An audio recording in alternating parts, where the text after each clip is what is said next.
Bonjour, quel plaisir de vous retrouver pour ce nouveau numéro de Yes Weekend. Comme chaque semaine, on va faire le point sur des idées de sortie pour ce week-end. Dans l'agenda, il y aura notamment de la danse et de l'humour. Et Violaine, de sa plus belle voix, nous parlera d'une fête du chant choral au Havre. Mais ça ne vous aura pas échappé, ce week-end, on passe à l'heure d'été. Et si vous voulez fêter ça de façon un petit peu insolite, direction le Gros Horloge. Dans le cadre du festival Les Azimuts, il y a une visite décalée qui est organisée. Elian Pirio du festival Les Azimuts est avec nous pour en parler. Bonjour. Bonjour. On se retrouve à la fin de l'émission car c'est déjà l'heure de faire le point sur l'agenda. Elles font leur cinéma et il ne faudra pas manquer ça. Du 28 au 31 mars, l'OMIA accueille le 8e festival du film de femmes.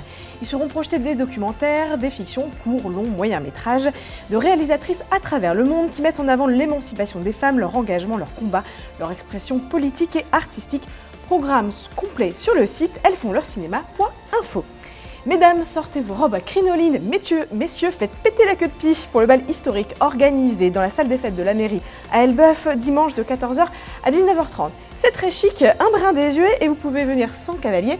Et ne vous inquiétez pas, si vous ne savez pas danser le quadrille, si vous savez compter jusqu'à 8, ça devrait le faire. Autre style, autre style même avec cette battle de danse hip-hop organisée dans le cadre du Festival des danses urbaines dimanche à 14h à l'espace culturel François Mitterrand à Canteleu.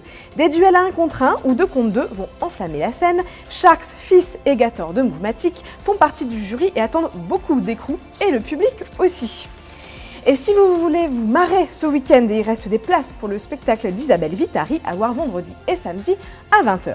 La star de Nos chers voisins sur TF1 passe en mode confidence sur les planches du théâtre à l'Ouest. Sexualité, maternité plus ou moins assumée, tracas du quotidien, tout y passe. N'ayez pas peur, si vous trouvez que votre vie est un joli foutoir, la sienne c'est pire. Elle sait nous faire voir la vie en rose, c'est Violaine qui nous attend. Salut Violaine. Salut Céline. Alors les chorales, c'est pas du tout ringard comme le prouve ce rendez-vous ce week-end au Havre. Exactement, les Enchanteurs, c'est un festival de chorale au Havre. Ça a débuté jeudi, ça se termine dimanche et on va pouvoir chanter tout le week-end. Du coup, tu vas me dire pourquoi un tel festival au Havre ? Eh bien parce que la cité portuaire ne compte pas moins de 800 choristes, une trentaine de chœurs, sans compter les chorales scolaires, donc ça fait pas mal de chanteurs. Donc le rendez-vous qui a été initié par l'association À Cœur Joie Normandie, en fait veut désacraliser aussi la musique. Donc en fait c'est la musique qui va à la rencontre des habitants. Donc je donne quelques exemples de rendez-vous. Samedi à 15h30 à l'espace Coty, c'est des choristes qui vont inviter les Havrais à chanter avec eux. Et par exemple autre rendez-vous à 18h à l'hôtel de ville, les Voix du Moulin donneront de la voix, ils vont interpréter des chansons éclectiques. Et le dimanche, dans le super cadre des Jardins Suspendus, la chorale Antasis interprétera son nouveau répertoire italien. Donc voilà, c'est assez varié, c'est gratuit et tous les rendez-vous sont à retrouver sur le site de la manifestation www.enchanteur.weebly.fr. C'est noté. Et changement de répertoire, si vous aimez ramper dans la boue et sauter par-dessus des obstacles, la frappe dingue, c'est complètement pour vous et c'est ce week-end aux Andelys. C'est ça, escalader des murs, tu l'as dit, évoluer dans l'eau, la boue, ramper, c'est un petit panel de ça fait rêver, pouvoir faire les courageux participants de la frappe à dingue qui se déroule, cette course d'obstacles se déroule dimanche aux Andelys, au pied du Château Gaillard, donc c'est assez chouette comme cadre. Et les courageux donc, vont pouvoir se confronter à eux-mêmes dans un parcours soit de 6 km avec 15 obstacles, ou alors une course de 12 km avec 40 obstacles. Mais bon, ils vont peut-être souffrir, mais les organisateurs le promettent, tout ça se fait dans une ambiance de folie. Donc s'ils le disent, on veut bien les croire.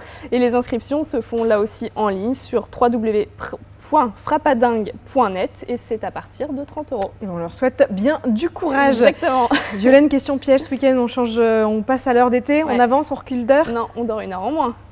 Donc on avance ou on recule les montres? On avance. On avance, c'est ça. Tu sais déjà tout, mais tu vas quand même rester pour voir avec nous d'autres invités. On va parler du changement d'heure et des azimuts. Dans la nuit de samedi à dimanche, on passe peut-être pour la dernière fois à l'heure d'été. Si vous voulez fêter ça en faisant autre chose qu'avancer vos montres d'1 heure, direction le Gros Horloge pour une visite décalée organisée dans le cadre du festival étudiant Les Azimuts. Elian Pirio, chargé de la vie étudiante à la ville de Rouen, bonjour. Bonjour. Donc vous êtes avec nous pour remettre les pendules à l'heure. C'est quoi exactement cette visite décalée du Gros Horloge? En fait, donc dans le cadre des Azimuts, qui est donc un programme destiné aux étudiants, on propose à chaque fois des visites un petit peu décalées, et notamment sur cette fois-ci une visite décalée du Gros Horloge, avec la fameuse question que tout le monde s'est posée un jour ou l'autre, pourquoi est-ce qu'on dit le Gros Horloge et pas la grosse horloge, puisque ça a échappé à personne, le mot horloge est un mot féminin. Oui. Alors voilà, donc cette proposition elle est même faite dans le cadre d'un double événement, puisque c'est pour les étudiants via les Azimuts, mais ça s'inscrit aussi dans le mois de mars, qui est un mois plutôt orienté sur le droit des femmes. Oui. Et donc voilà, c'était aussi un clin d'œil à Rouen donne des ailes. Et alors cette visite, elle s'adresse uniquement aux étudiants ou pas seulement?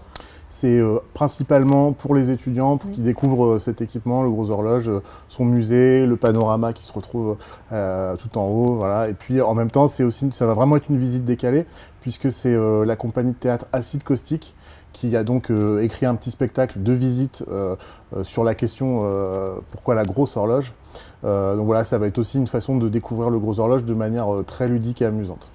C'est un monument emblématique rouennais, mais c'est vrai que des fois on passe devant sans. Il y a plein de Rouennais qui sont encore jamais. Beaucoup de gens ne montés, pensent pas qu'on peut le visiter, voilà. et effectivement c'est l'occasion de le redire. Le Gros Horloge est ouvert toute l'année, on peut le visiter et c'est très intéressant. Tous les jours, sauf le lundi. Alors le festival Les Azimuts touche à sa fin, parce qu'il a animé tout le mois de mars. Mais il y a un dernier rendez-vous que l'on peut quand même signaler, c'est jeudi au Muséum d'Histoire Naturelle. Oui, tout à fait. C'est aussi une façon, encore une fois, de découvrir un musée, cette fois le Muséum d'Histoire Naturelle, de manière un petit peu décalée, originale, ludique. Le muséum va se visiter un peu en nocturne et un peu à la lampe torche. C'est pour ça qu'ils ont appelé ça « À toi de voir dans le noir ».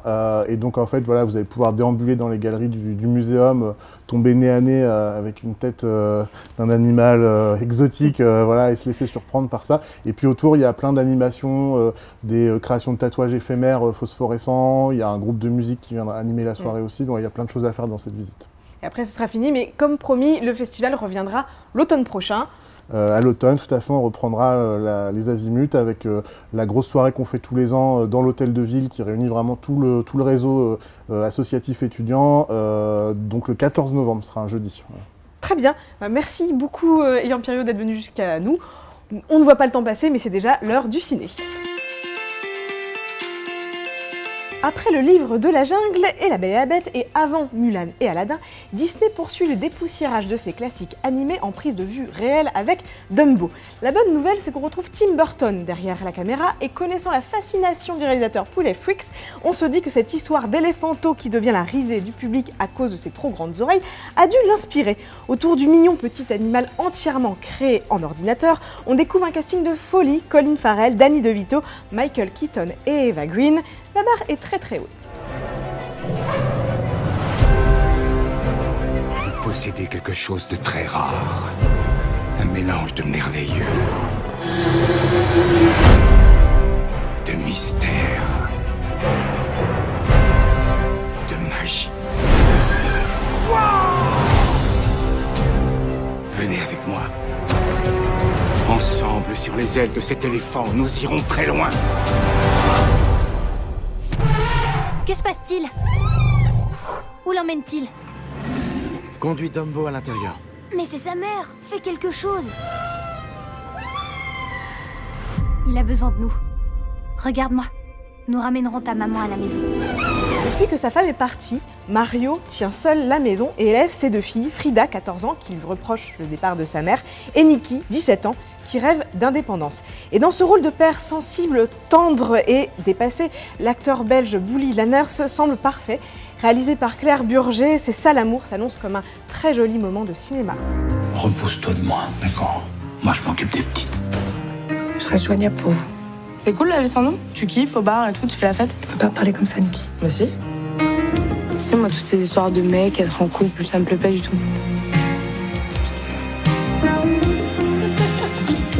Tu peux pas te servir des filles pour me faire culpabiliser. J'y arrive pas sans toi. Si je suis Green, ça te fait quoi? Tu sais pas ce que t'es. Mais ta gueule, connard!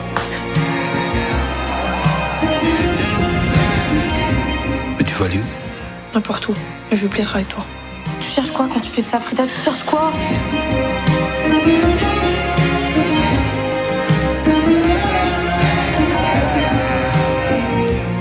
Toute la vie, c'est vous aimer. Le mercredi mercredi, c'est le jour des sorties ciné, mais c'est aussi le jour de sortie de Sortir à Rouen et Sortir au Havre. Chaque mercredi, en kiosque avec Paris-Normandie, édition Grand Rouen Elbeuf ou édition Le Havre, le Progrès Fréquent. Vous y retrouvez toutes les idées de sortie dont on vient de parler, bien plus encore, et des idées pour se régaler et aller boire un verre. Voilà, Yes Weekend, c'est fini, mais le week-end commence, à la semaine prochaine.